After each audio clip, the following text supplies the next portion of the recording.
Salve, ouvintes e ouvintes do podcast do lado esquerdo do muro, do Conexão Israel. Estamos de volta mais uma semana, eu, Marcos Gorenstein e João Miragaia. Fala, João. Fala aí, Marquinhos, como é que tá? Tudo bem, tudo tranquilo. Episódio histórico, número 91, nosso episódio, mas não por isso ele é histórico. Ele é histórico porque depois de 12 anos, isso mesmo, 12 anos, saiu Netanyahu do poder. Netanyahu saiu, largou a cadeira do primeiro-ministro, não largou a residência do primeiro-ministro ainda, mas pelo menos a cadeira do primeiro-ministro ele largou. Uma semana que começou com essa notícia, a gente acompanhou aí.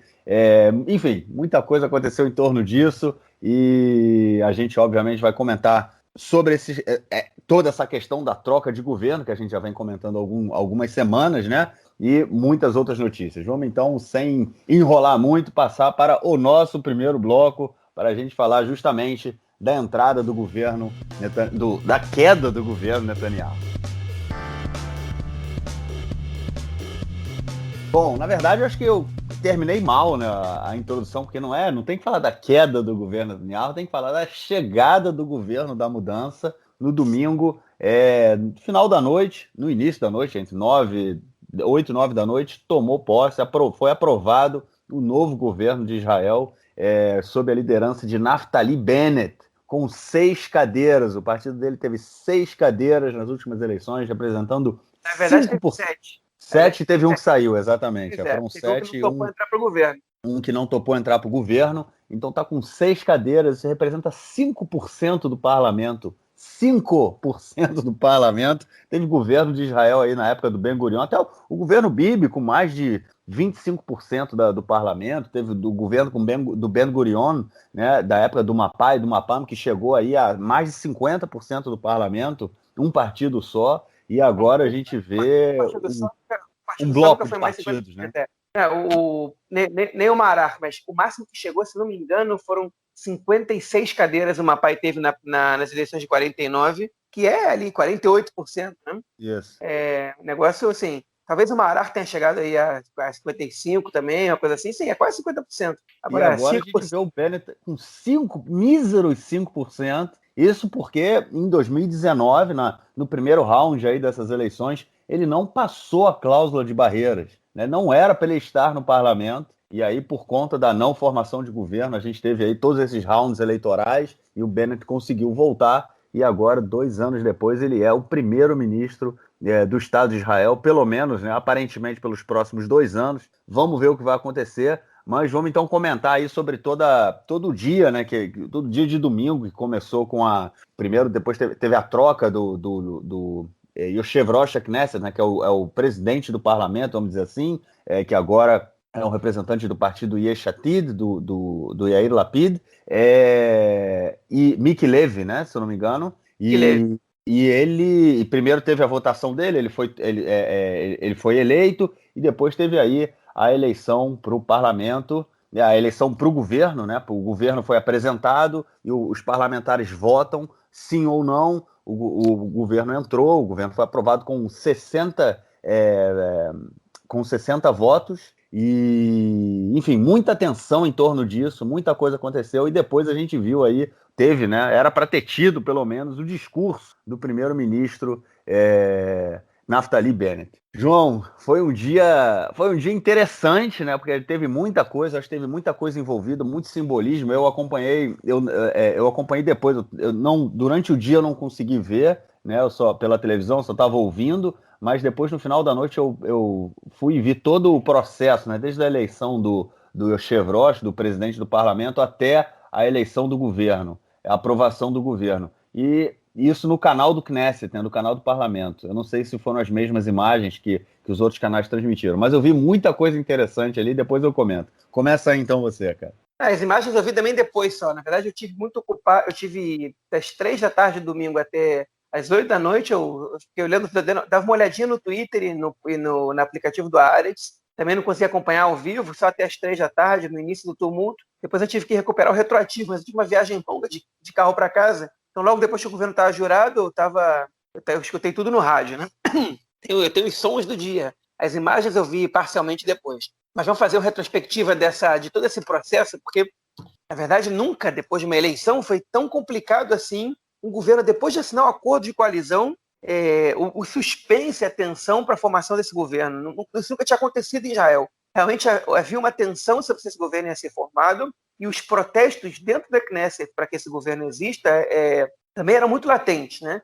Alguns jornalistas, em especial da Rádio 103 FM, o Ben Caspit, ele dizia que o temor dele era que acontecesse uma nova invasão do Capitólio versão israelense, né? Que não aconteceu. Os apoiadores de Netanyahu não foram bloquear a Knesset, não tentaram impedir a posse do governo, enfim, isso não aconteceu. Eles também não foram convocados para isso, pelo menos até onde a gente saiba, mas do lado de fora isso transcorreu de maneira razoável, bastante razoável, o que contrastou um pouco com o que acontecia na frente das casas, dos apartamentos de alguns membros dos partidos Yamina e Nova Esperança. Alguns deles, que a gente comentou no podcast passado, estavam tendo que ser protegidos pelo Serviço Secreto Israelense, inclusive, né, pelas Forças de Segurança Especiais, que é o Shabak.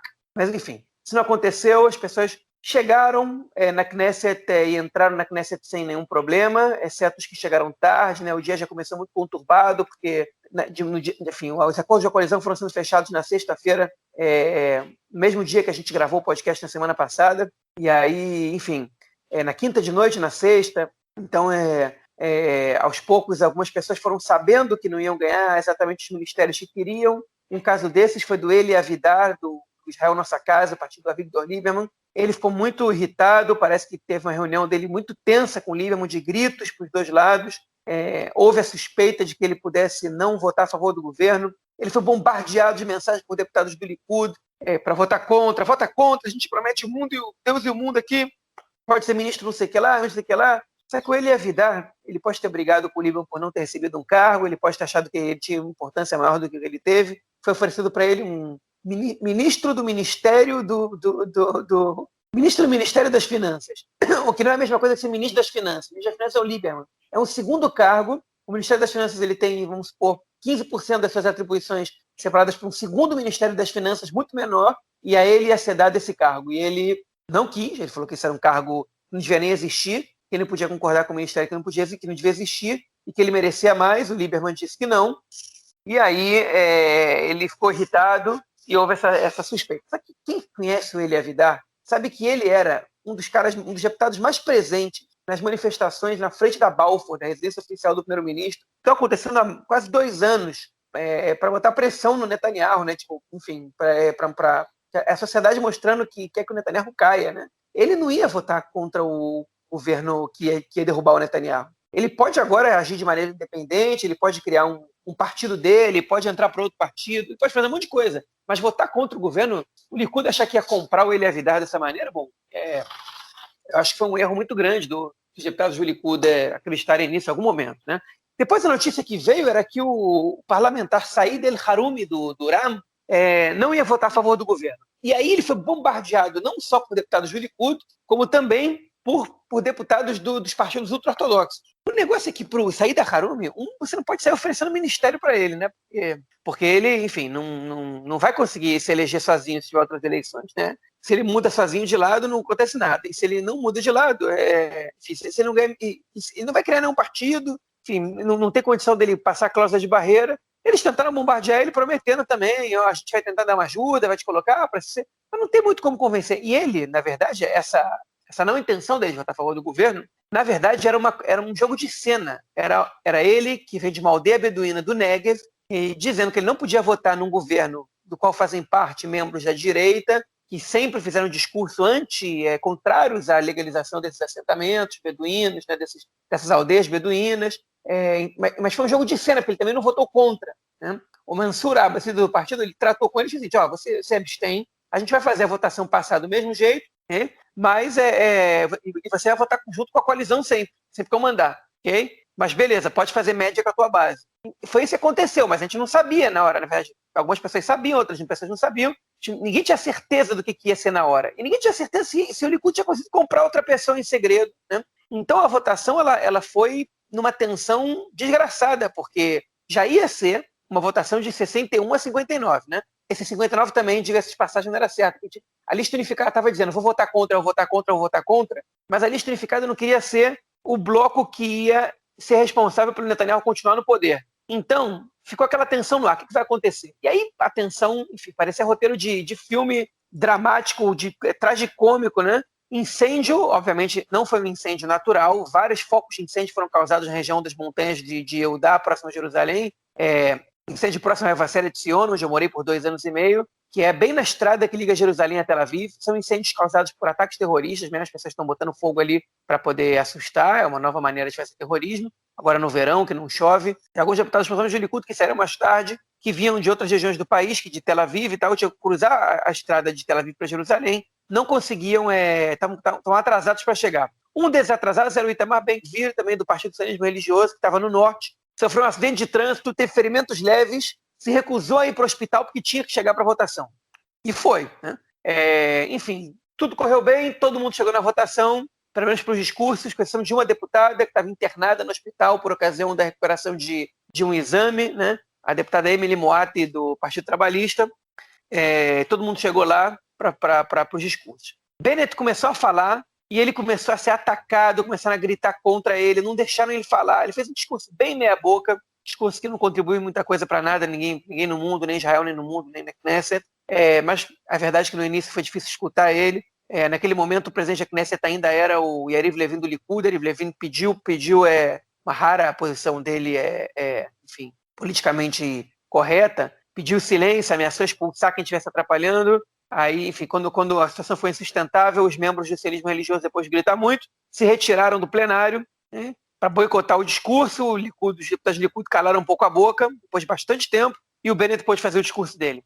Depois do Bennett, o discurso passou para o Yair Lapid, que também tinha direito a fazer o discurso, ele que tinha o mandato para formar o governo na mão. Até o final, ele foi o cara que formou o governo, né? Vamos dizer isso, tem que dizer a verdade, não foi o Bennett que formou o governo, foi o Yair Lapid, ele tinha recebido o mandato, ele formou o governo. Ele tinha esse lugar, né, de discurso ali, como quem formou o governo, e vários outros deputados falaram também nesse dia, tinha menos tempo. E o Lapid, ele tinha um discurso pronto, ele abriu mão do discurso dele, em 26 segundos ele disse que ele tinha convidado a mãe dele para participar daquele momento, a mãe dele, Shulamit Lapid, decidiu não ir, okay? Ela estava vendo pela televisão, ele pediu desculpa para a mãe dele pela postura dos deputados, e que essa postura é o que todo mundo precisava ver, como era necessário para trocar o governo. E parou, acabou. Foi isso que ele falou. Tudo que eu falei agora foi o que o Lapid falou, parafraseei, mas demorou mais ou menos esse tempo. E depois o Netanyahu falou um discurso já como líder da oposição, começou a falar sobre seus feitos, começou a falar sobre o absurdo que era esse novo governo. Não falou sobre o papel da oposição exatamente, porque ele se recusou a se colocar no papel de oposição até que ele foi obrigado, 2 dias depois. E aí começaram outras pessoas a fazerem discursos. Eu vou aqui destacar 2 falas só do deputado Yaakov Litzman, do Judaísmo da Torá, que disse que esse era um governo perigoso para Israel, um governo que não tinha. Enfim, o Gafrin já falou que era um governo que não tinha nada de judaico, e o Litzman falou que é um governo de reformistas, e por isso era um governo perigoso. Enfim, um claro ataque à corrente reformista do judaísmo, né? Uma coisa que não sei como é aceitável ainda em Israel que tipo de coisa aconteça. E o deputado Dudi Amsallem, do Likud, que disse que era um governo de Tzfon-Bonim Ashkenazim, que vivem no limite entre Ra'anana e Tel Aviv, e que nunca viram um pobre na vida. Tzfon-Bonim é como se fosse a playboyzada, né? De playboys Ashkenazim, né? Europeus, né? Ele que é de origem marroquina ou iraquiana, não me lembro agora. Enfim, que disse que o Likud representava a periferia e os pobres, e esse governo aí não sabe nada. Aí ele disse que não é governo de união nenhum, que a única união que esse governo fez foi com o Mansur Abbas, o único Mizrahi, o único oriental do governo, e que é uma união perigosa porque é um inimigo do povo de Israel. Né?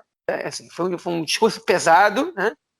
Enfim, foi para o lado que deu, foi algo no que o Likud se baseou, né, nas eleições que, enfim, nos anos 80, quando estava começando a perder margem, né, era acusar a esquerda de ser elitista e de ser uma esquerda formada basicamente por Ashkenazim e não olhar para a população Mizrahi, que é a população oriental.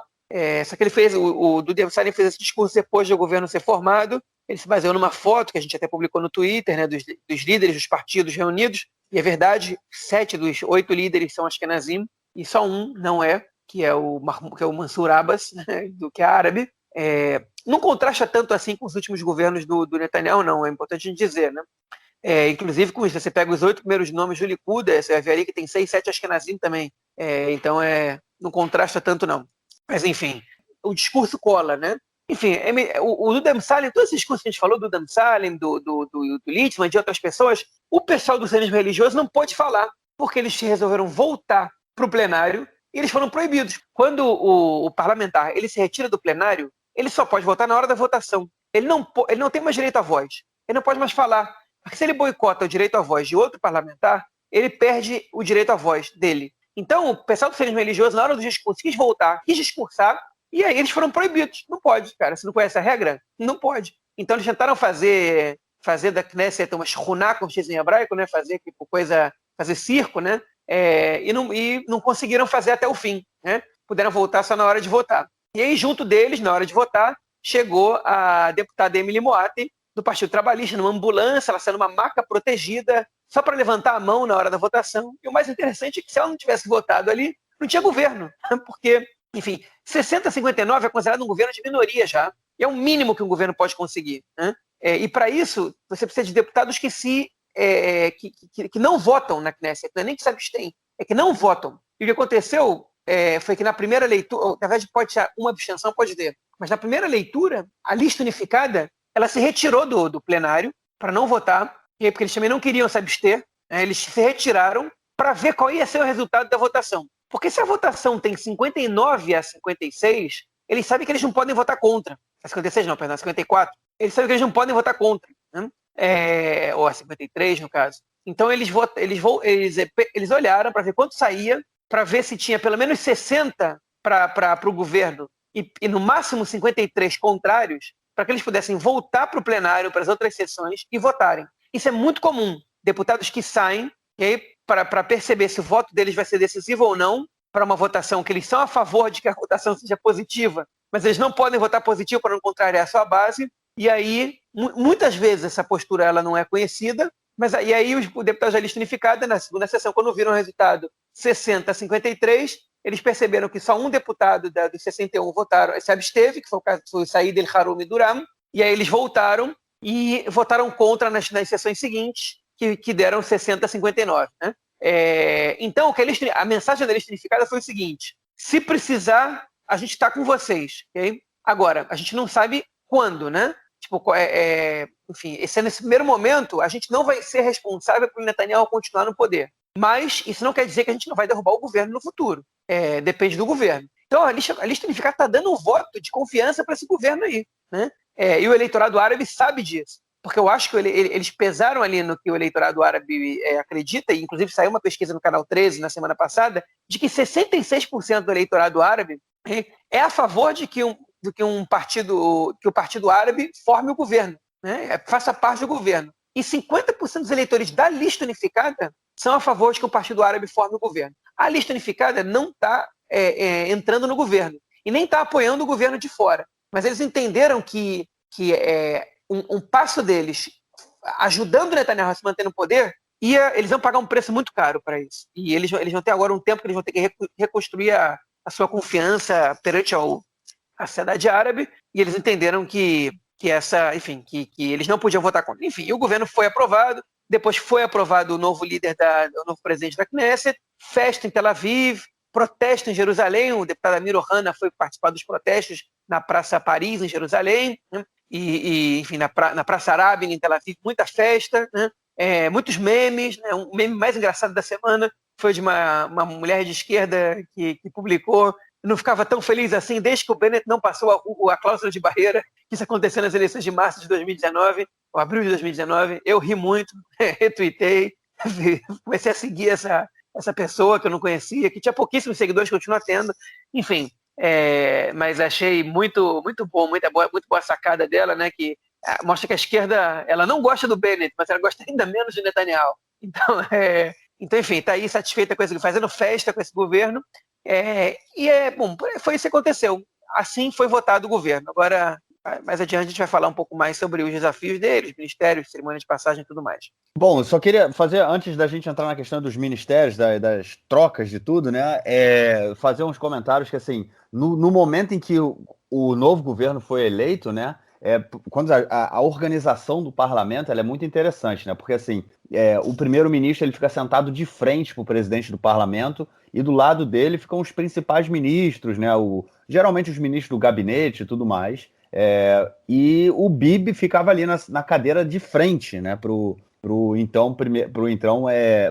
Yariv Levin, que era o presidente do parlamento. E no momento em que o outro governo entrou, você tem ali uma troca imediata, uma dança de cadeiras, né? Foi interessantíssimo isso aí. O Bibi, quando teve a eleição, né? O Bibi levantou da cadeira dele, deu uma volta pelo parlamento, as pessoas vêm falar com ele, né? Tipo, acho que dá pra falar, tipo, os meus pêsames, né, cara? Vou falar o quê pro cara? O cara acabou de perder o cargo de primeiro-ministro. Falaram, vou lá apertar a mão dele, não sei o quê. Apertou.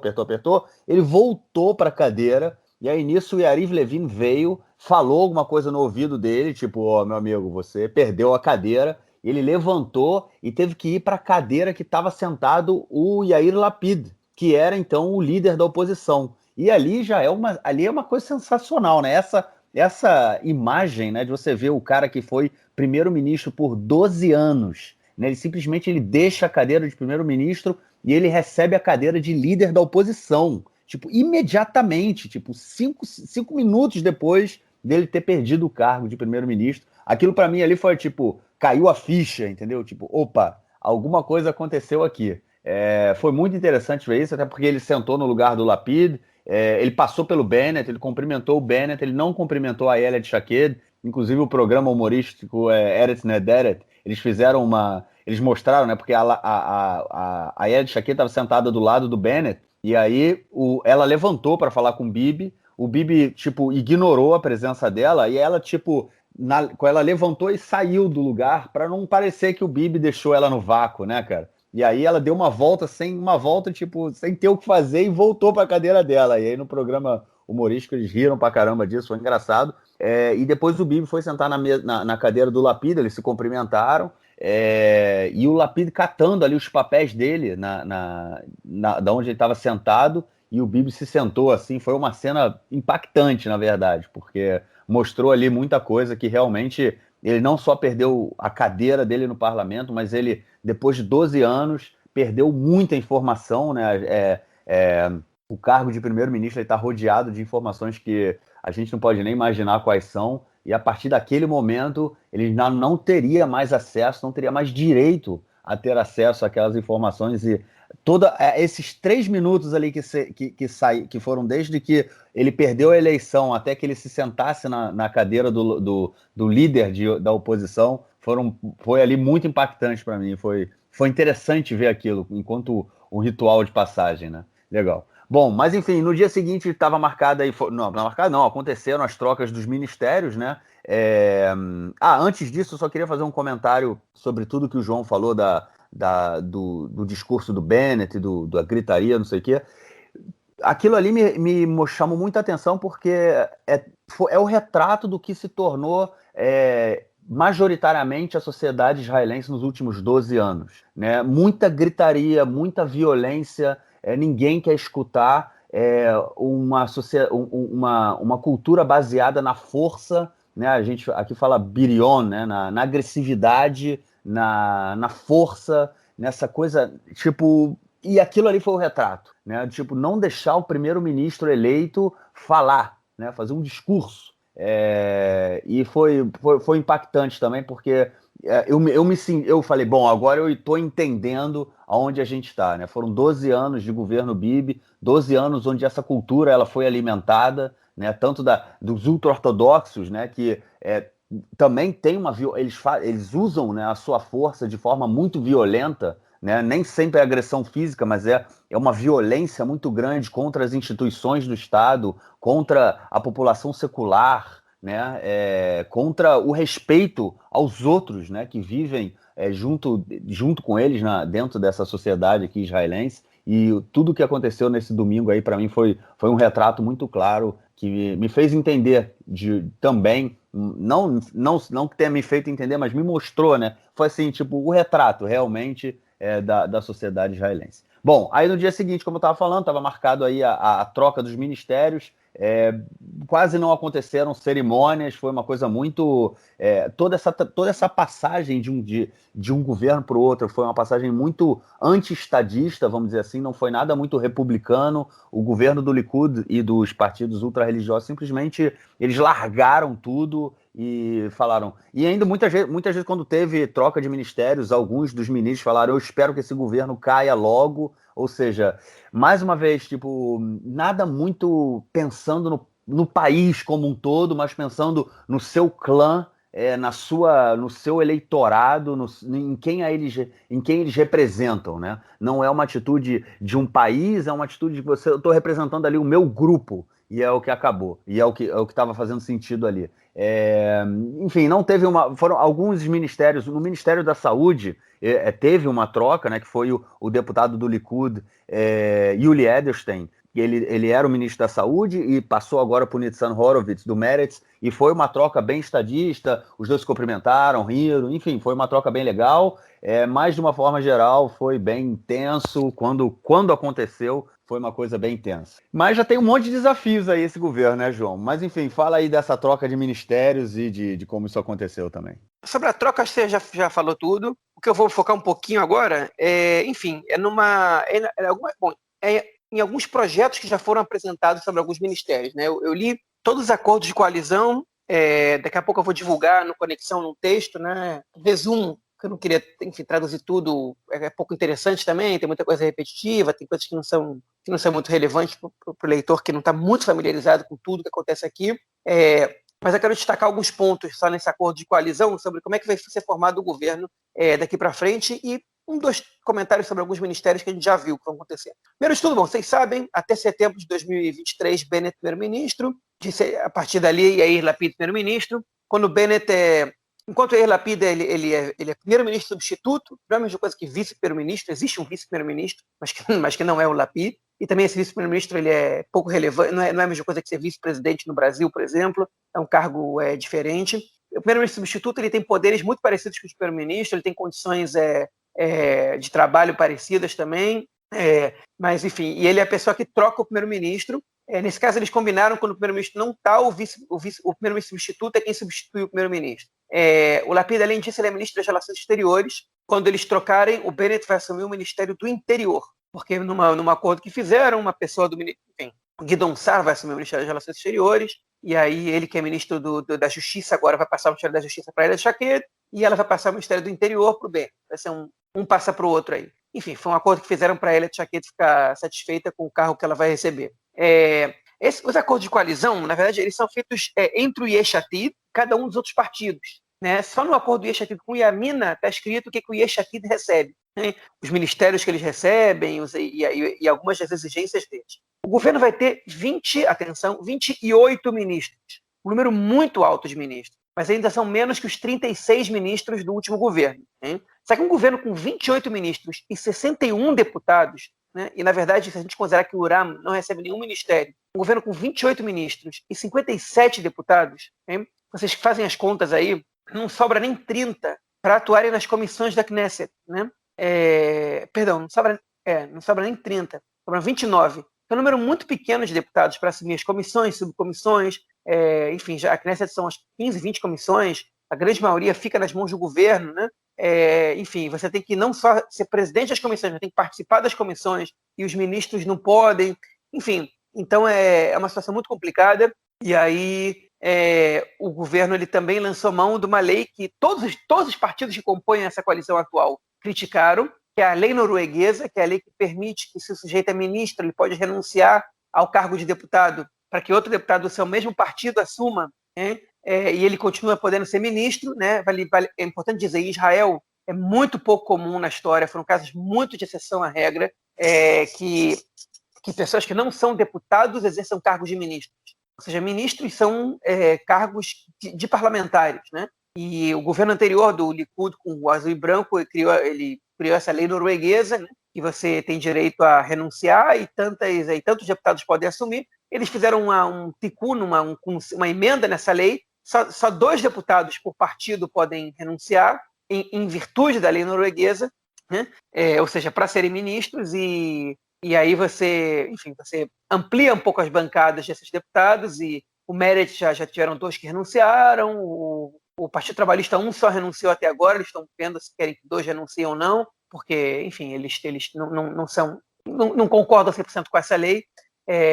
No Iamina, só uma pessoa renunciou. O que acontece no Iamina? Se outra pessoa renunciar, entra um deputado que é contra o governo, então não pode mais que um renunciar. Eles só podem usar a lei norueguesa para uma pessoa. No Nova Esperança, 2 renunciaram. Enfim, e por aí vai. Então, a lei norueguesa segue vigente. O interessante é que a gente vai ter deputados que quase entrando aí, podendo mostrar alguma coisa, com vontade de trabalhar, porque um ministro, como deputado, em geral, ele tem menos vontade de trabalhar como deputado, né? Isso é uma coisa interessante. Apesar de que esse número de ministérios, 28, é muito alto, e tem ministérios que são totalmente desnecessários que foram mantidos, né? Como, por exemplo, o Ministério da Cooperação Regional, o Ministério da Estratégia, da Inteligência, né? Enfim, são ministérios bastante inúteis. Por outro lado, é importante dizer que 8 ministérios foram fechados, então isso já também é um ganho de causa importante.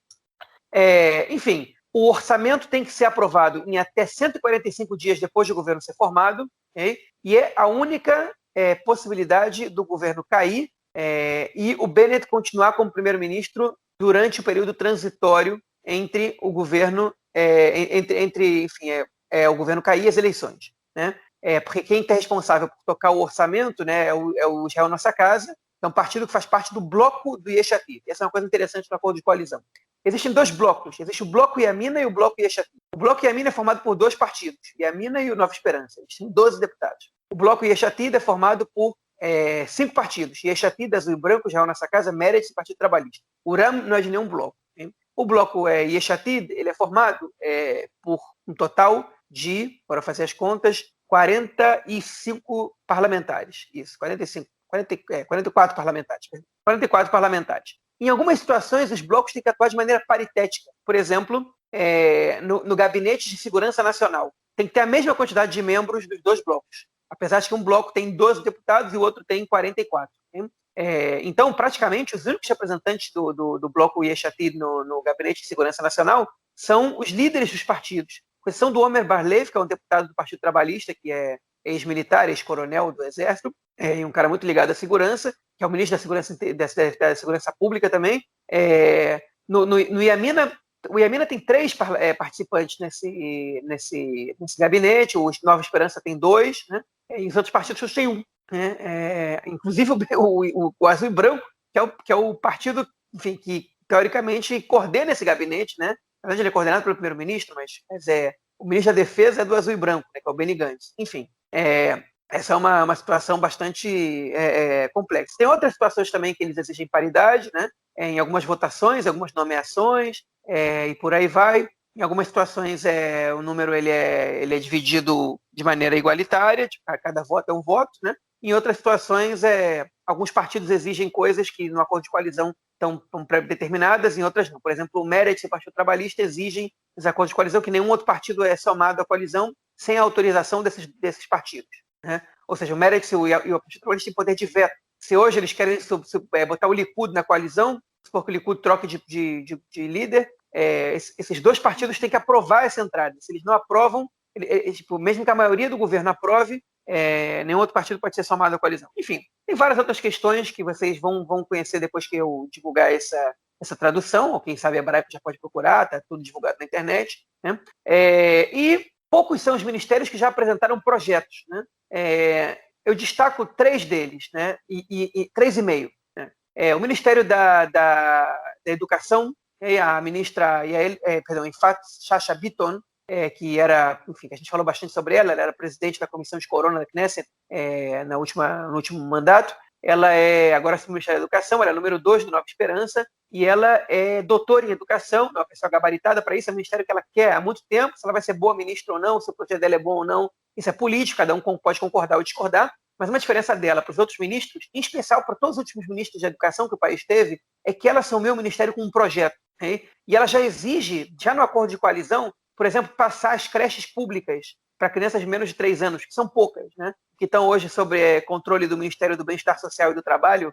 por o Ministério da Educação. Ela diz que creche é assunto, é questão de educação, não é assunto de bem-estar social, só, que você tem que ter um programa educativo e que ela quer cuidar disso, ela quer também capacitar, aumentar o número de trabalhadores, de funcionários. Tudo isso passou no acordo de coalizão. Sobre orçamento, ela não exigiu nada, porque ela sabe que o orçamento ainda não está aprovado, mas o programa dela provavelmente vai ser aprovado por lei, né, de incentivo na educação para pré-infância, né, para pré-escola, não sei como é que chama isso exatamente em português, e, enfim, ela tem também várias outras exigências estabelecidas no acordo de coalizão que fazem parte do projeto dela, sobre os quais a gente pode comentar mais no futuro. Outro ministério que também já chegou com um projeto é o Ministério das Finanças, do Avigdor Lieberman. Ele já assume o ministério com um projeto para contornar o rombo, né, no orçamento. Enfim, no orçamento não dá para dizer que já não tem orçamento, mas nas contas públicas.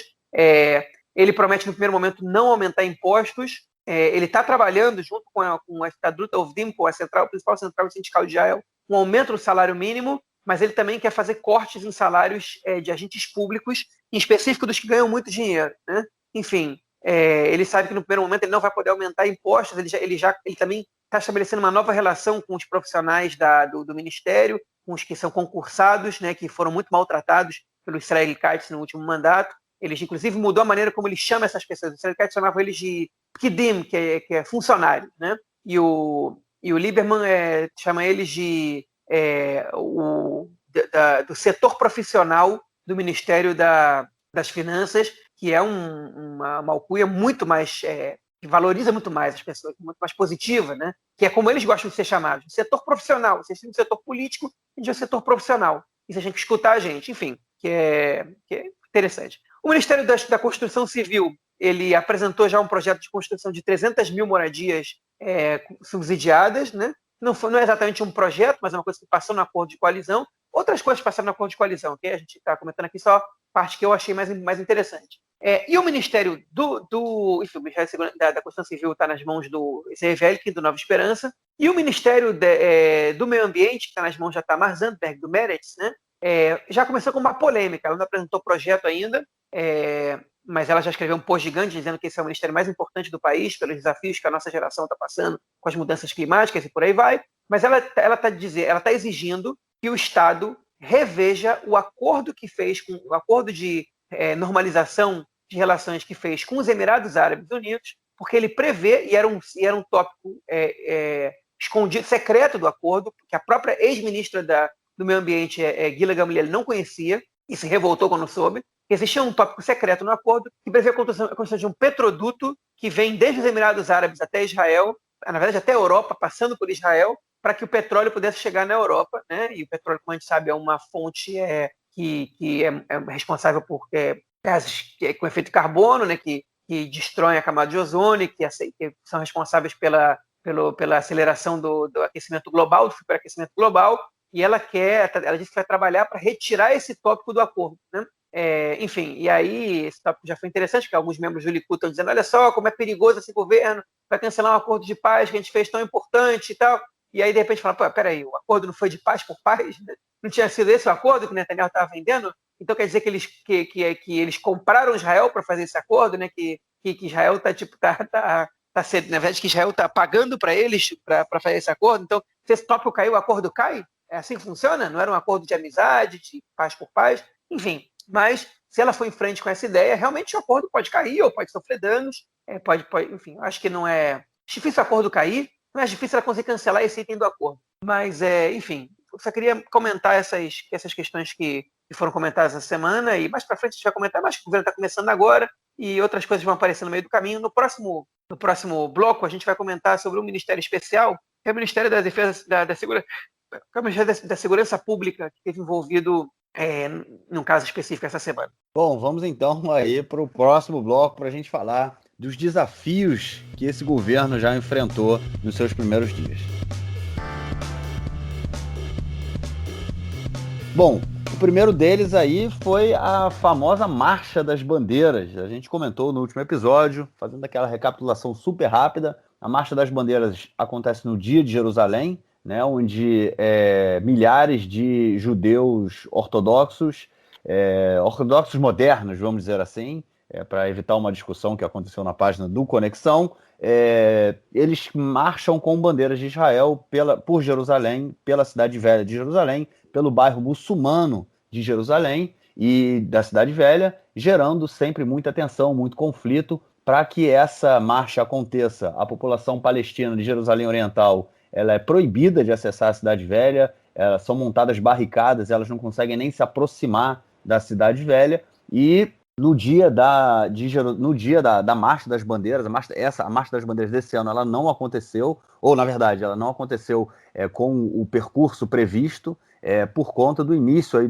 da guerra com o Hamas, né, que começou no dia de Jerusalém. A marcha ela entrou então pelo portão de Iafo, que é no bairro Armênio, e desceu em direção ao bairro Judaico, chegando ali no Muro das Lamentações, onde sempre é o seu final. E aí, quando começou aí toda a construção desse novo governo, principalmente, né, os movimentos da extrema-direita sionista com os deputados Smotrich e Ben-Gvir, eles novamente falaram que iam fazer a marcha com seu trajeto original, passando pelo bairro muçulmano, como uma forma de, mais uma vez, aquecer a região e causar tumulto. A polícia não permitiu, o Supremo Tribunal de Justiça também não permitiu e falou que eles poderiam fazer a marcha entrando pelo portão de Iafo novamente. Eles decidiram cancelar a marcha, levaram a decisão para o governo, e o governo falou, o governo então era o governo Bibi, e o governo jogou a decisão para a última terça-feira, que já estaria com um novo governo, né? A terça-feira agora, poucos dias atrás. E assim aconteceu. O governo permitiu a realização da marcha, a marcha aconteceu, não aconteceu como era planejada, passando pelo portão pelo bairro muçulmano. Eles chegaram até a entrada do bairro muçulmano, mas tiveram que voltar. Na verdade, eles entraram ali, mas não foi a marcha com o trajeto original, causou muita confusão, né, em um determinado momento. Houve também alguns vídeos terríveis mostrando aí eles cantando Morte aos Árabes, que o Muhammad não era profeta, enfim, profanando, né, o profeta muçulmano, como uma provocação mais uma vez, gerando uma série de polêmicas. E essa foi a primeira crise aí que o governo teve que enfrentar, decidir se aprovava ou não a passagem não a passagem, né, a realização da Marcha das Bandeiras. A marcha aconteceu, mas teve uma certa tensãozinha entre o governo, né, João? Teve uma tensãozinha, mas a tensão maior eu acho que acho que o governo saiu bem dessa situação. Vamos agora, enfim, a tensão vai ficar agora em relação a Gaza, né? O Mansur Abbas reclamou, né, da marcha, o Meretz criticou, mas eles ficaram isolados, porque o ministro da Segurança Pública, que é o Omer Bar-Lev, ele autorizou a marcha. Ele podia ter cancelado. Eu imagino que ele tenha sofrido uma pressão do Bennett, que diz o seguinte: cara, eu não posso perder minha base agora. Dá um jeito. E ele deve ter apurado, falou: o Hamas não está interessado em muito problema, então não vai começar uma nova guerra agora, pouca chance. Vamos controlar isso aqui, vamos mudar o trajeto no meio. Teve manifestação, 33 árabes feridos, 17 árabes presos, 3 mil pessoas, entre 3 e 5 mil, depende da fonte que você lê, participaram da marcha, com cantos bem, morte aos árabes, morte aos esquerdistas, Mohamed morreu, Mohamed não é profeta, era um vendedor de tapete, sei lá o que eles cantavam, enfim,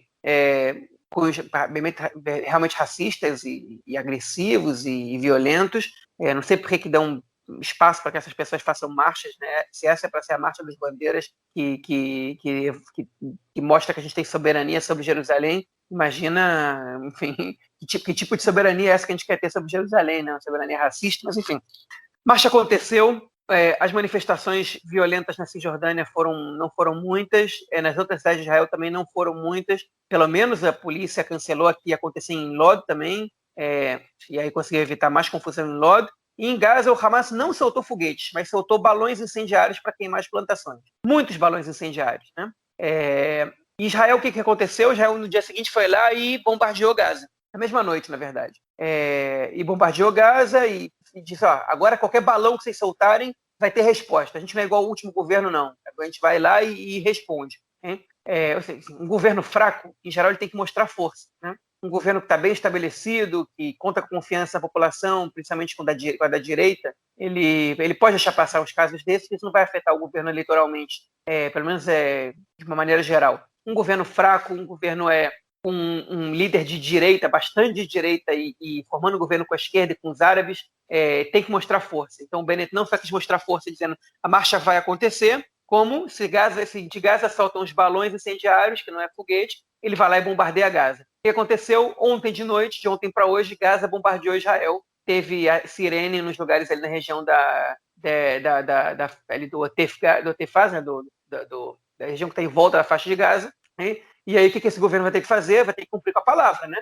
Vai ter que bombardear Gaza de novo. E aí, como é que vai ficar a situação? Vai começar uma nova guerra? É possível. Não é impossível que isso aconteça. Eu acho que o Hamas não está interessado numa nova guerra, só que o Hamas também não pode ser bombardeado e ficar quieto, né? E o governo também enfim, está numa situação que eles têm que mostrar força. Então, em vez de eles proibirem a porcaria da marcha há pouco tempo atrás e baterem de frente com um grupo ultra-radical, eles preferem pagar para ver, né? E agora a gente tem a Slamá, que é uma escalada de violência, né?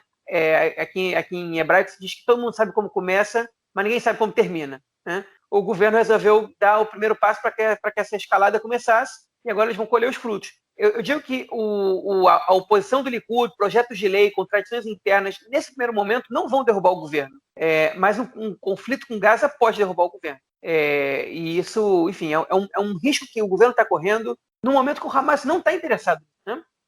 O Hamas está com Gaza destruída, eles estão agora negociando, eles querem receber o dinheiro do Catar para reconstruir o país, querem voltar à normalidade, enfim. Porque se você não dá para o Hamas o mínimo, eles vão atacar, né? Eles vão comprar essa guerra. Os mísseis deles não acabaram, os foguetes não acabaram. Ainda tem muito balão incendiário, ainda tem muito morteiro, ainda tem um ou outro túnel aí que Israel não descobriu, ainda tem outros tipos de coisas que eles podem fazer, ainda tem tumultos na Cisjordânia que eles podem influenciar, enfim, ou dentro de Israel mesmo, como a gente viu, a situação não está calma ainda, a situação está voltando à normalidade, mas ainda bem longe da normalidade, e não vale a pena começar, mas péssima situação para mostrar força. Para mim, eu entendo a cabeça do Bennett, hein?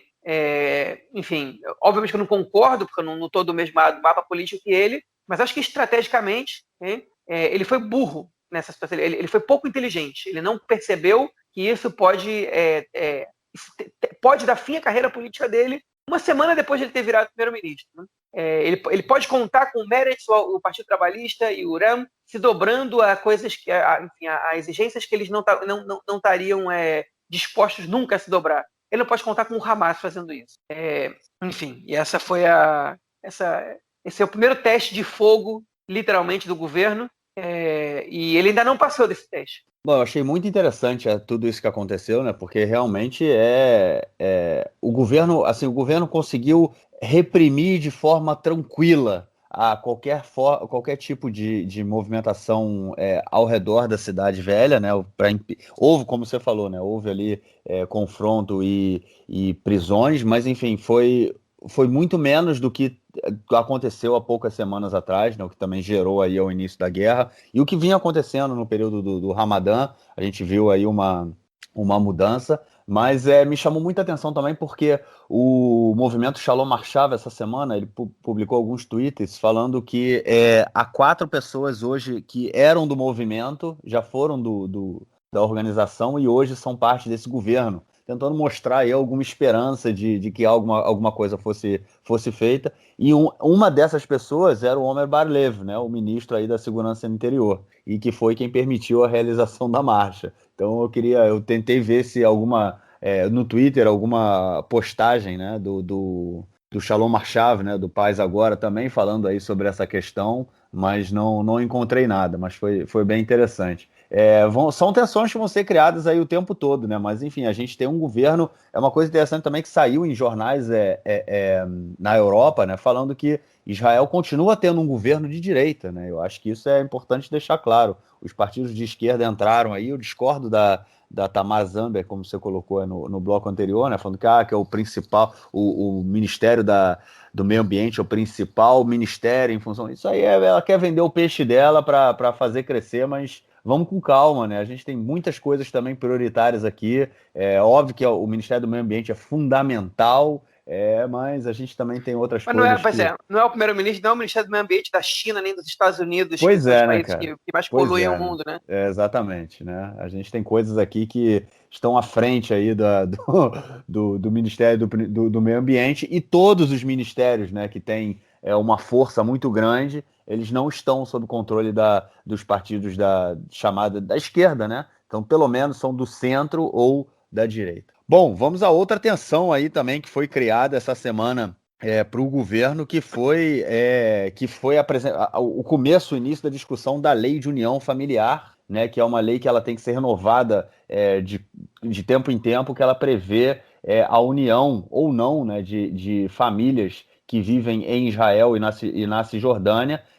No caso, geralmente, né, na grande maioria, famílias de cidadãos israelenses árabes, com cidadãos, não, bom, enfim, com palestinos que vivem na Cisjordânia, e aí muitos deles são proibidos, não recebem autorização para vir morar em Israel, o que mantém a família dividida mesmo depois do casamento. A Ayelet Shaked falou que vai apresentar a lei para que ela seja novamente aprovada. Ministros do olha só, o vício, né? Ministros do Likud, né? O Likud não tem mais ministros. Deputados do Likud falaram que votariam contra a lei. E a Ayelet Shaked falou: vamos ver então, vou apresentar, vamos ver se algum partido aí sionista realmente vai votar contra a lei. É uma lei polêmica que vai mostrar mais uma vez uma divisão aí na coalizão, né, cara? Primeiro vamos falar sobre a lei, tá? A lei é uma lei racista, tá?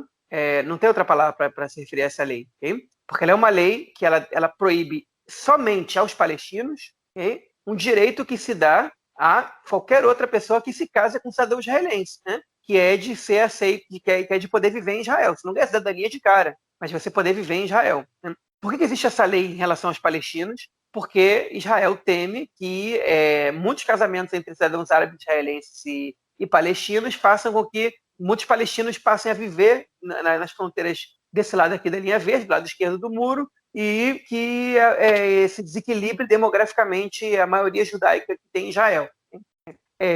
Enfim, então é uma questão que o Estado Democrático de Israel não conseguiu resolver de maneira democrática, e aí tenta resolver de maneira antidemocrática, né? Que é aprovar uma lei que é antidemocrática. Que enfim, isso acontece em muitos lugares do mundo, esse tipo de aprovar leis antidemocráticas, e Israel está indo em cima, tá dando mais um exemplo disso, okay? É uma lei que ela é absurda, okay? Mas ela é absurda quando a gente tenta entender ela com a cabeça de quem não é israelense. Para os israelenses, ela é naturalizada, apesar do absurdo, ela é naturalizada. Exceto para alguns poucos, né? O Meretz, por exemplo, agora, essa é a grande questão. Por que o governo depende da coalizão? Perdão, por que o governo depende da oposição para aprovar essa lei? Porque o Uram não vai votar nessa lei e o Meretz, alguns deputados do Meretz, o partido não disse isso, disseram: eu sou contra essa lei. E aí, por exemplo, o Mussiraz, o número 6 do Meretz, falou: eu sou contra essa lei. Só que o Mussiraz, na mesma entrevista que ele disse que era contra essa lei, ele disse: uma coisa é que eu ser contra, outra coisa é se eu vou votar contra o governo, né? Então, ainda está tendo debate. O Mansur Abbas Duram disse ontem num programa de rádio, numa entrevista, que eles estão conversando ainda sobre, para tentar chegar numa solução que não é nem isso nem aquilo, sobre essa proposta de lei, porque dá para chegar no meio termo. Depois o Ahmed Tibi, da lista unificada, falou que não tem meio termo nenhum com uma lei racista dessas. Enfim, e aí a gente não sabe o que vai acontecer. Então, a ele provavelmente vai lançar essa lei, hein? E vai ver se o Likud vai pagar para ver. Porque se o Likud não aprova essa lei, pronto. Qualquer cidadão árabe que se casa com um palestino vai poder trazer ele para morar em Israel.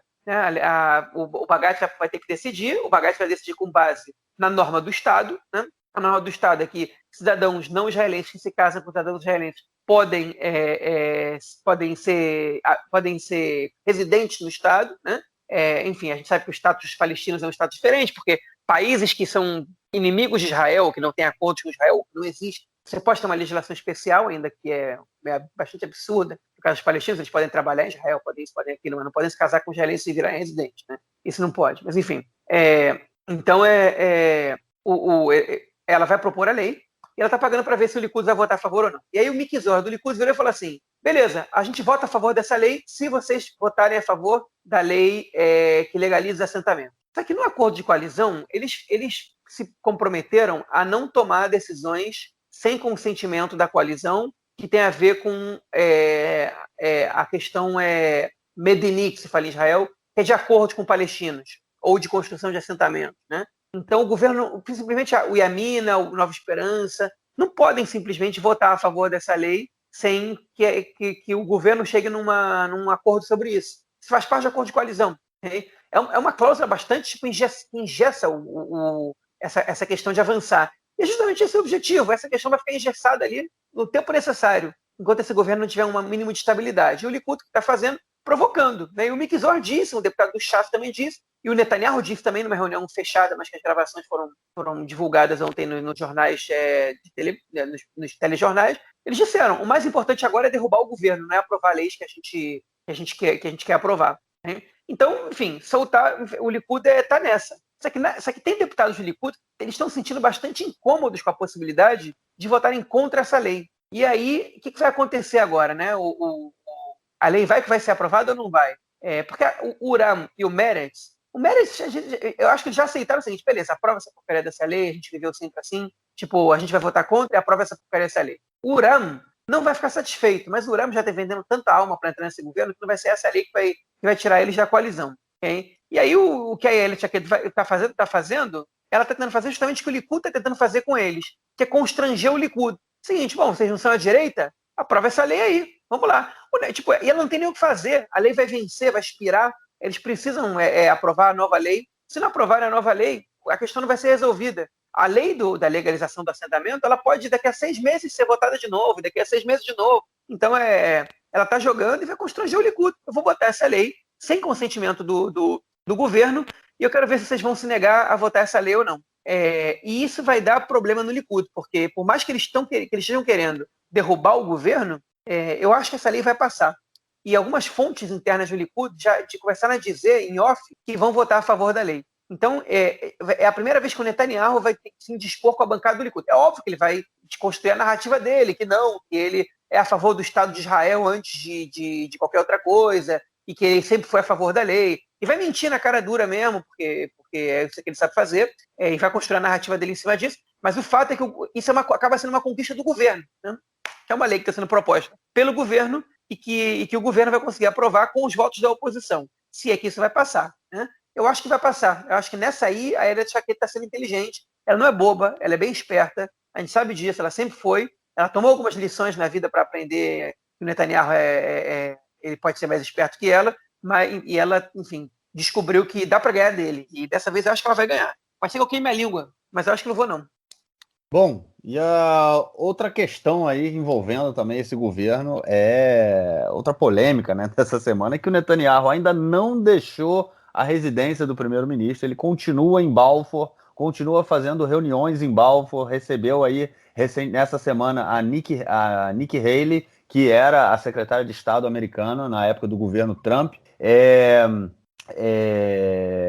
Ele tem um período para sair, né, da casa, ele não precisa sair imediatamente, enfim, porque tem que fazer a mudança, né, mas ele está lá, continua usando como se fosse dele, e ontem foi divulgada, aí saiu uma matéria dizendo que pessoas que trabalham ali, né, no gabinete do primeiro-ministro receberam orientações para, destruir documentos que estavam no cofre do primeiro-ministro, ou seja, documentos que possivelmente eram ligados aí ao Estado, né, a questão pode ser questão de segurança, enfim, documentos oficiais ligados ao Estado de Israel, ao governo, que foram destruídos a mando do ex-primeiro-ministro do Likud. O cara transformou isso num quintal da casa dele, né, João? Pelo amor de Deus, cara.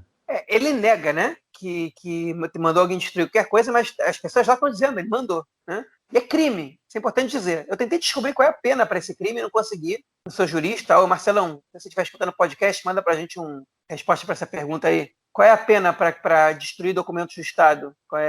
Enfim, a mando do Netanyahu, essas pessoas destruíram documentos e é crime. Você não pode destruir nada. Eles têm que servir a lei do Arquivo Nacional de Israel. Eles têm que servir ao próximo primeiro-ministro e eles vão servir futuramente ao Estado, para qualquer pesquisador que quiser consultar isso, para qualquer decisões que governos futuros queiram tomar baseados em decisões anteriores. Enfim, as pessoas têm direito de saber o que aconteceu, né? E é óbvio que a gente tem os arquivos do governo não são divulgados agora. Aqui em Israel a lei é de 30 anos. Depois de 30 anos, os arquivos são abertos automaticamente, inclusive os classificados, né? Os que são proibidos naquele momento de serem vistos por qualquer pessoa da sociedade.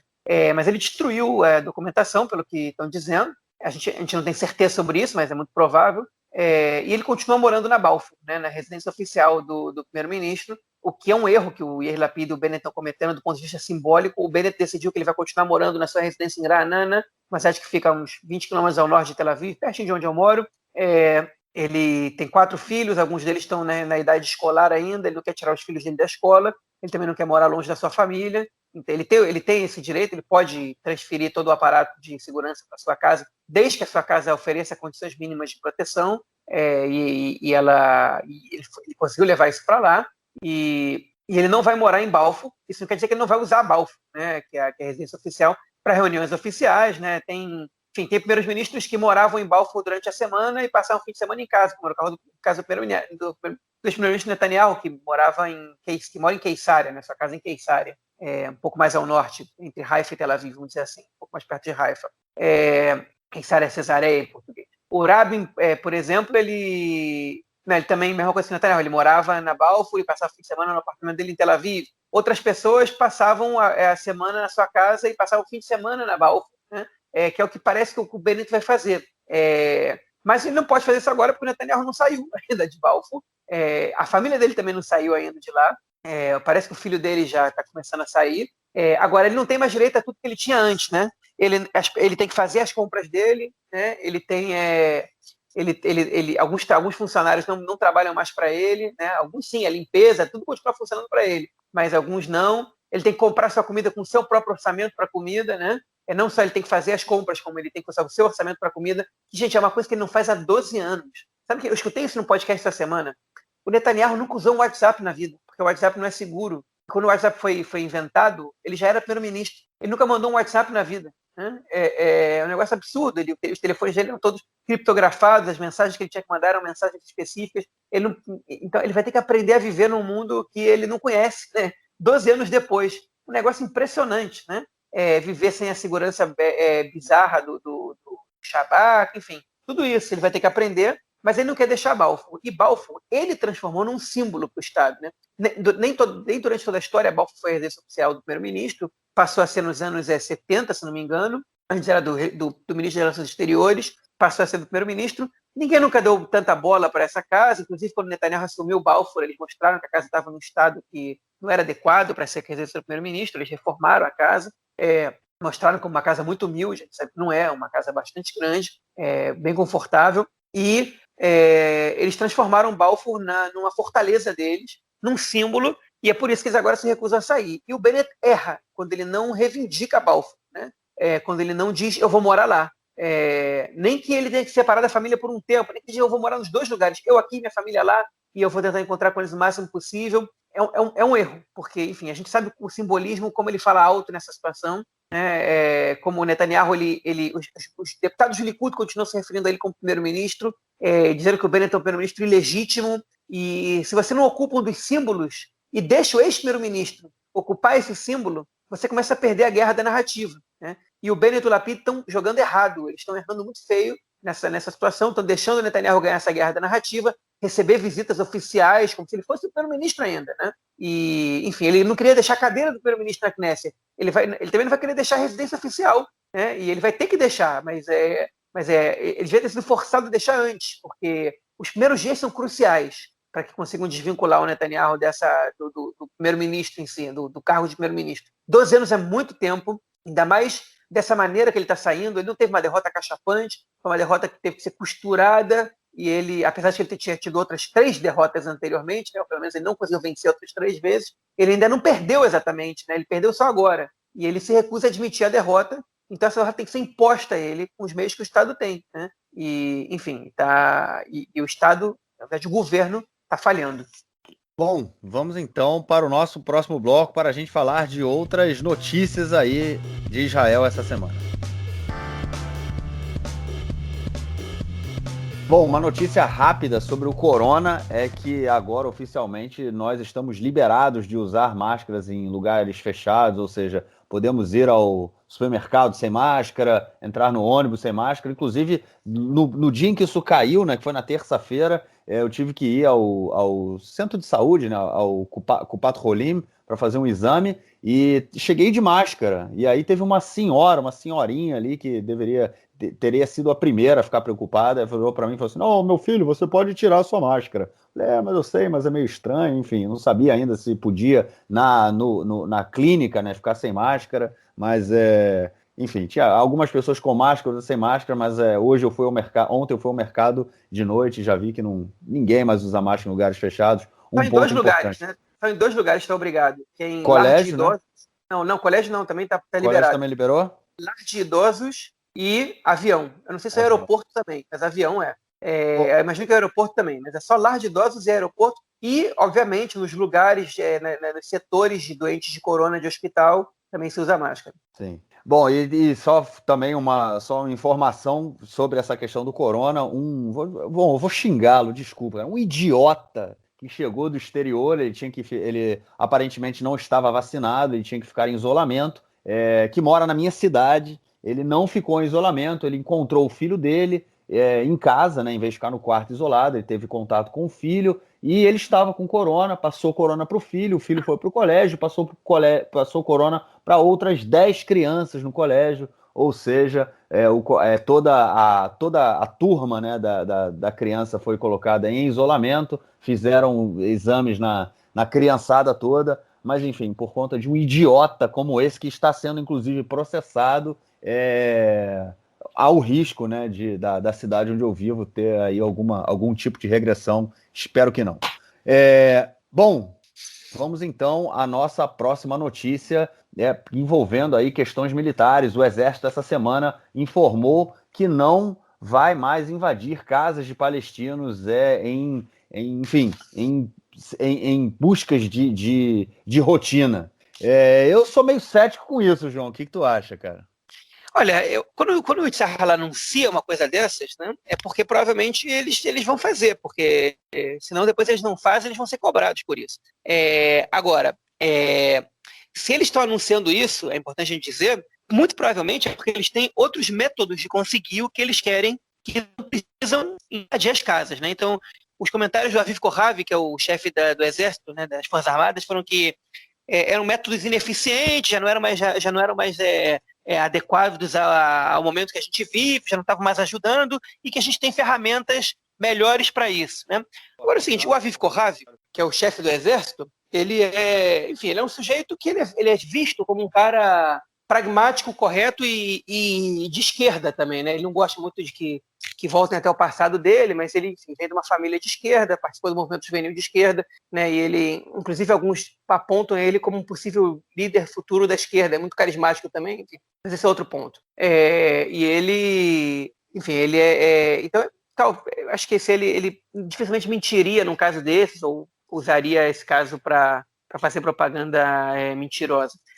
Até porque, enfim, se ele está tomando uma ação dessas, talvez seja por convicções de que isso é errado, talvez seja porque ele tem outros métodos, mas eu acho difícil ele estar mentindo nessa história. O que pode acontecer é ele perceber que não é eficiente do ponto de vista pragmático, e aí ele voltar atrás. Mas para você chegar na imprensa e falar um negócio desse, é porque ele já está bastante certo de que isso realmente não é necessário. Agora, em 2021, descobrir que isso não é necessário, enfim, era necessário até 2 anos atrás, né? Quantas casas já foram invadidas, né?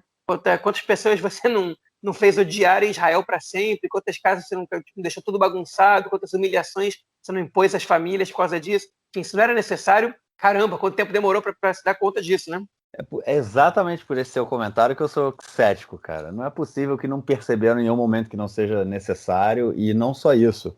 Isso era usado como forma de treinamento. A gente tem depoimentos aí de soldados, ex-soldados, né, que dão depoimentos para as organizações, principalmente do Shovrim Shtiká, né, que é Quebrando o Silêncio, que eles contam que fazia parte do treinamento deles entrar na casa dos palestinos 2 horas da manhã, os caras batem na porta, o exército, vamos entrar, e entra, e todo mundo dormindo, criança, mãe, pai, todo mundo assustadíssimo, com 10, 12 soldados, sei lá, entrando na sua casa, revirando tudo, para nada, porque eles sabem que não tem nada, é só uma forma de você treinar, e eles não vão treinar isso na casa de um suspeito, né? Eles vão treinar isso na casa de um inocente, porque eles sabem que a chance do cara revidar ou da chance do cara tentar alguma coisa, né, é menor. Então, olha só, cara, o nível da parada. Então, assim, eu sou cético, eu acho que a ocupação é muito violenta para que essa coisa aí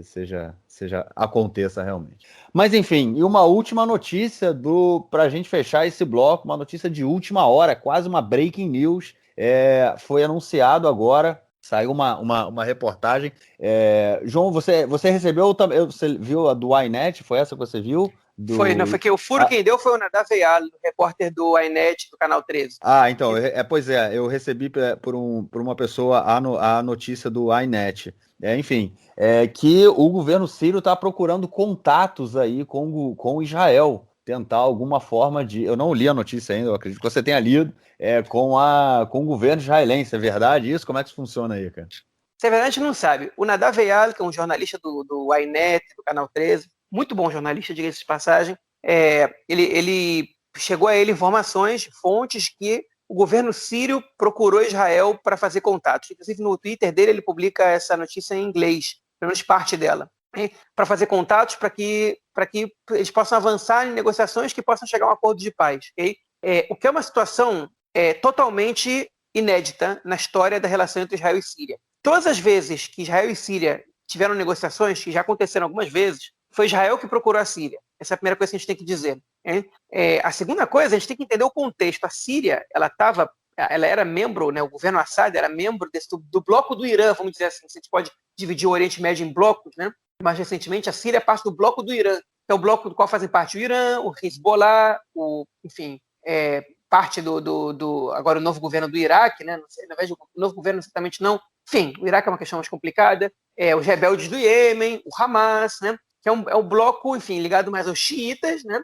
E que é enfim, um bloco anti-Estados Unidos, que tem algum diálogo com a Rússia, né? E que tenta maior influência nos países do Oriente Médio, né? O bloco contrário, a gente pode chamar que é o bloco da Arábia Saudita, que é apoiado pelos Estados Unidos, né?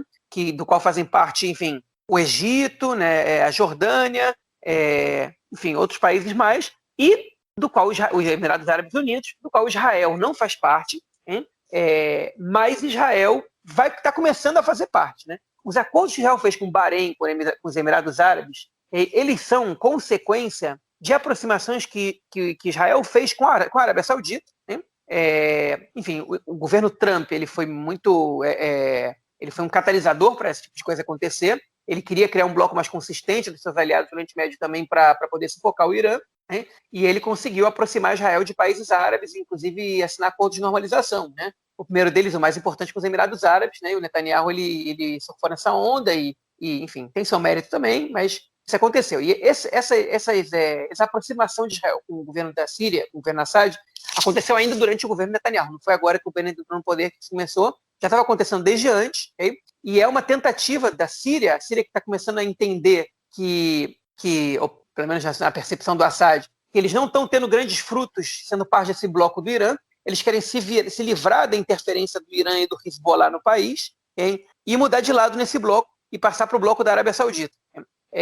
O que é uma questão muito complexa de analisar a Síria, porque a Síria tem uma maioria sunita, e o governo ele é alauíta, que é coligado aos xiitas, que é uma minoria grande, mas ainda é uma minoria, por isso que eles se aproximaram do Irã, porque, enfim, senão seria se aproximar dos sunitas, e os sunitas da Síria dificilmente vão perdoar o Assad por todas as mortes deles. É uma situação muito, muito atípica o que está acontecendo. Talvez isso tenha a ver com o Assad querer renunciar e fugir, morar não sei aonde, não sei o que vai acontecer, não sei se esse acordo vai acontecer também, mas é um caso inédito, né? Que é uma movimentação de forças no Oriente Médio, da Síria mudando de lado no bloco, isolando o Irã, isolando o Hezbollah, o que seria muito interessante para Israel. Okay? A gente não sabe que termos, o que a Síria está propondo, o que a Síria não está propondo, se a Síria vai querer o Golã de volta, os planos do Golã. Enfim, não existe... se existe um consenso, quase consenso em Israel, é que o Golã não tá na pauta de negociações. Israel não vai devolver o Golã, não só por ser um território estratégico militarmente falando, mas porque o Golã concentra parte da água do país, e Israel não tem condições de devolver o Golã hoje em dia. Né? Pode ser que Israel proponha comprar o Golã, né? Indenizar os sírios pela conquista do Golã, dar muito dinheiro e falar, pronto, mas a Síria especificamente não precisa do Golã pelas mesmas questões que Israel, nem pela segurança, uma vez que os países chegam a um acordo de paz, não precisa daquele território por questões estratégicas de segurança, e de água, parte do Golano continua nas mãos da Síria, a Síria não tem problema de falta de água da mesma maneira que tem Israel, então isso não é tão relevante para eles nesse aspecto. O Golano para a Síria é mais parte da moral do país, né? Um território que foi tomado da gente, que a gente tem que recuperá-lo, e sempre foi a questão que estava em negociação, é a devolução das colinas do Golano. Enfim, como seria feito esse acordo a gente não sabe, o que foi apurado é que há aproximação, que é uma notícia surpreendente, realmente uma notícia muito boa, né? Um acordo com a Síria é um acordo de paz, para todos os efeitos, e um senhor acordo de paz, né? De uma projeção que talvez só com o Egito tenha sido tão importante, talvez até mais importante com o Egito, mas enfim, o acordo de paz com a Síria seria um acordo muito importante, seria um acordo que enfraqueceria o Hezbollah, enfraqueceria o Irã, que são talvez os dois maiores inimigos de Israel hoje em dia no mundo, né? E que realmente mudaria a dinâmica de forças no Oriente Médio de alguma maneira. Não seria decisiva, porque a Síria não é tão importante assim, mas geograficamente ali poderia uma barreira, né? Como é que o Irã passa arma para o Hezbollah, né? Como é que o Irã faz contato com o Hamas e com o Hezbollah, como é que isso ia acontecer? Tudo isso muda se Israel faz um acordo de paz com a Síria. Para os palestinos também, enfim, seria mais uma derrota, porque é mais um país que pressiona Israel a primeiro fazer acordo com os palestinos e depois com a gente, que estaria abrindo mão dessa posição, que deixaria os palestinos também ainda mais isolados e ainda mais entregues às mãos do Hamas, enfim, que mostra que, ok, tipo, a tentativa da gente chegar a um acordo com Israel cai por água abaixo porque os nossos aliados não estão mais apoiando, então o que sobra é a luta, né? Então, enfim, toda vitória também tem suas derrotas nesse caso aí, mas enfim, eu acho que é uma notícia que é mais positiva que negativa para Israel, se é que ela venha a se concretizar, se é que ela venha a ser verdade. E o que corrobora um pouco essa informação do Nadav Eyal é que a Al Jazeera também detectou aproximações entre a Síria e a Arábia Saudita, né? Ou seja, os dois lados da imprensa estão mostrando alguma coisa para a gente, né? E se tem a aproximação da Síria com a Arábia Saudita por um lado, sendo vazada ali, e a aproximação da Síria com Israel por outro lado, é porque esse negócio realmente é sério. O que vai acontecer no futuro é outra coisa, são outros 500, mas o processo está aí. Agora, vamos ver se os lados conseguem aproveitar esse processo. Se o governo Biden vai ser um bom intermediário também, porque ele tem que ter um interesse nisso. E eu acho que ele tem, né? Isolar o Irã é mais importante do que condenar o Assad pelos crimes dele, enfim, politicamente falando. Eu acho que essa questão aí do Irã é fundamental. E agora, pensando aqui, você estava pensando aqui uma série de coisas, né? Bom, primeiro, o Blinken, né, o secretário de Estado americano, já entrou em contato com o Yair Lapid 2 ou 3 vezes essa semana, né? O Lapid é o ministro do exterior, ou seja, em menos de uma semana de governo, os caras já estão em contato, e ele falou que espera que esse novo governo se reaproxime dos palestinos, né? Interessante que essa notícia surge também no novo governo, ela não surge com o Netanyahu no poder, né? Ela surge depois que o Netanyahu sai, e essa semana também, aí pode ser uma viagem muito louca da minha cabeça, mas enfim, surgiu, posso estar errado, pode não ter nada a ver, mas vou jogar. Houve uma conversa entre o Putin e o Biden, né? Pode ser o Putin tem uma influência gigante na Síria, né? Ou seja, pode ser que isso já tenha surgido e seja parte aí desse contato que foi feito, apesar desse contato que foi deles dois terem muito mais a ver da relação entre Estados Unidos e Rússia, mas pode ser que tenha surgido. Então isso nesse caso é realmente só uma especulação mesmo, para poder, pode ter surgido aí, vamos dar uma moral ali, vamos fazer alguma coisa acontecer para acalmar e diminuir aí a força do Irã no Oriente Médio. Pode ser, mas enfim, é menos relevante. O que é mais relevante realmente é essa aproximação, o que, sem sombra de dúvida, é muito positivo, e o que é mais interessante de tudo é que aconteceu depois que o Netanyahu sai. Essa que é a questão. Bom, agora, a grande pergunta é, se na conversa de meia hora que o Netanyahu teve com o Bennett para passar informações sobre o cargo, se ele falou sobre esse caso com ele, nessa meia hora. Meia hora, cara, meia hora. Quantas vezes ele deve ter xingado o Bennett nessa meia hora, cara? Pra mim deve ser tudo provocação ali, deve ter sido, sabe que você vai sentar aí por mais que 3 meses, né? Deve ser tudo provocação. Não deve ter passado informação nenhuma pra ele. Deve ter sido tudo... Ele deve ter puxado a cadeira, falou, senta aí que eu vou botar você na cadeira. E puxou a cadeira, o Bennett caiu, cara. Deve ter sido... Cara, eu sei que esse cara, o meu sentimento é que esse cara sequestrou o país, cara. Ele transformou o país no quintal da casa dele, cara. Pelo amor de Deus. Tipo, nenhum republicanismo, nenhum respeito ao Estado enquanto instituição. Ele realmente transformou aquilo ali num negócio de família, ou num negócio do partido, né? Porque ele transformou o partido numa questão dele ali, né? Tudo em volta do líder Netanyahu, e ele fez a mesma coisa com a instituição Estado aqui. Mas enfim, Bom, a gente não comentou essa edição, mas vale a pena comentar que essa semana descobriram, enfim, pediram o celular do Yoshua, que era a principal testemunha lá na pasta 4000, e aí a defesa do Netanyahu pediu para congelar o julgamento até que todo mundo recebesse a informação, e a procuradoria disse que era para interromper o julgamento só por 2 semanas, para todo mundo receber a informação, e a justiça deu ganho de causa à procuradoria, então o julgamento do Netanyahu não vai ser interrompido, vão ser só 2 semanas para todo mundo receber a nova informação e ter como preparar o próximo material para ser apresentado. Ou seja, o julgamento dele segue a todo vapor, e agora a tendência é que ele siga mais rápido mesmo. É verdade, eu vi essa questão também dessa pausa aí, mas volta. E ele fora do cargo de primeiro-ministro, muda a relação dele, né? Muda a posição dele enquanto julgado. Vamos ver se alguma coisa vai acontecer aí. Isso pode realmente definir o futuro político do Netanyahu. Ó, pessoal, notícia de última hora, acabamos de gravar, e aí de repente abro o Twitter e vejo o deputado Mussirá, sobre quem a gente até falou agora na gravação, do Meretz, dizendo que, agradecendo ao novo ministro da Saúde, Nitzan Horowitz, do mesmo partido que ele, por destinar à autoridade palestina 1.200.000 doses da vacina. Ou seja, Israel o novo Ministério da Saúde israelense está cooperando com a autoridade palestina e passando vacinas para a população palestina ser vacinada. Enfim, está aí uma diferença, né, do Ministério da Saúde anterior para o atual, né, que é coordenado pelo Meretz, que é essa cooperação com os palestinos. Bom, vamos então para o nosso próximo bloco para ouvir o comentário do camarada Nelsinho Burri. Manda! Meu caro Gorenstein, amigos do Conexão Israel, do lado esquerdo do muro, mandar um abraço para o João, que está acompanhando os jogos da Eurocopa, do Campeonato Europeu de Futebol pela televisão, aqui em Israel, canal aberto, e também os canais da TV a cabo transmitindo os jogos da Eurocopa. E esta é a grande novidade esportiva da semana, a Eurocopa. Lembrando que Israel está dentro da Europa em termos esportivos.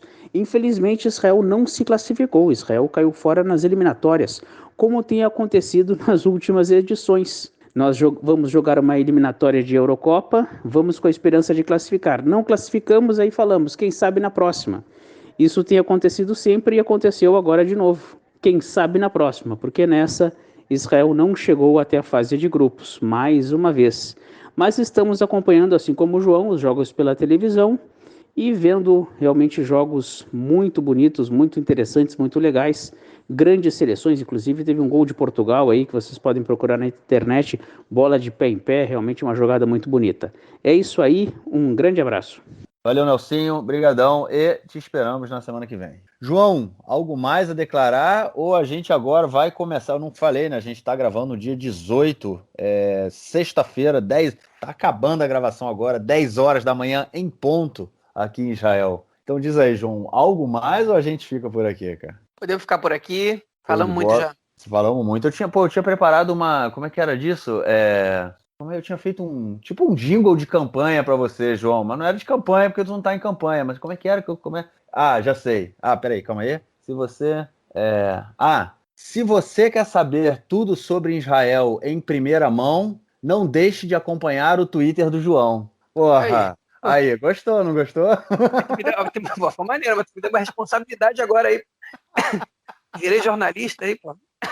Pô, não jornalista, mas informante, informante. Chega lá que às vezes eu ponho umas coisas, põe uns fios aí, tenho colocado. Bom, enquanto a situação tá quente, tem notícia, né? Pois é. Vamos lá. Pois é, mas acompanha, gente. Mas não deixe de escutar o podcast, que aqui a gente fala mais profundamente sobre os temas. Aqui é onde o bicho pega. Com certeza. Beleza, cara. Então a gente se fala aí e na semana que vem volta com mais notícias do que aconteceu desse governo louco que tomou posse no último domingo. Grande abraço, cara. Abraço, até mais. Tchau, tchau.